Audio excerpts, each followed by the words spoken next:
Pemirsa, seluruh jemaah haji embarkasi Kota Palembang yang tergabung dalam gelombang pertama dilaporkan telah tiba di kota Mekah Al-Mukarramah, Arab Saudi.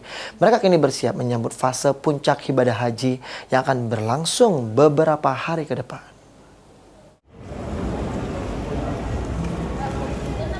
Sebanyak 11 kloter jemaah haji dari embarkasi Palembang gelombang pertama telah tiba di Mekah. Mereka sebelumnya diberangkatkan secara bertahap sejak awal Mei, menempuh perjalanan melalui Bandara Internasional King Abdul Aziz Jeddah. Setibanya di Mekah Al-Mukarramah, para jemaah langsung menjalani proses pemulihan dan ibadah umroh wajib.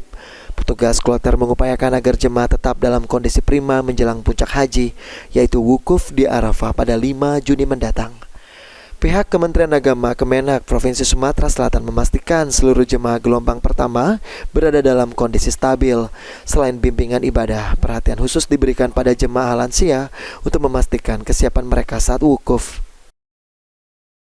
Kemudian seluruh jemaah haji Sumatera Selatan dan juga jemaah haji Bangka Belitung, jemaah haji yang masuk di embarkasi Palembang itu saat ini sudah berada di Mekah.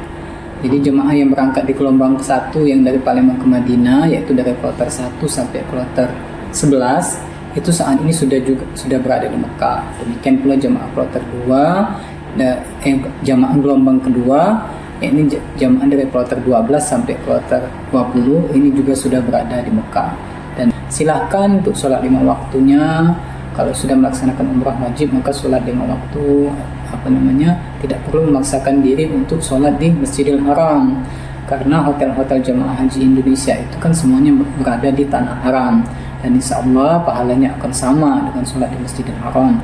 Tapi memang bagi jemaah yang masih muda, yang fisiknya kuat, ya silakan saja kalau mau melaksanakan sholat 5 waktu di Masjidil Haram. Dengan seluruh jemaah gelombang pertama telah tiba di Mekah, kini perhatian tertuju pada keberangkatan kloter terakhir dari embarkasi Palembang. Kloter 22 dijadwalkan berangkat 28 Mei, menandai tuntasnya fase pemberangkatan jemaah haji di tahun ini. Hafidz Zainul, PAL TV.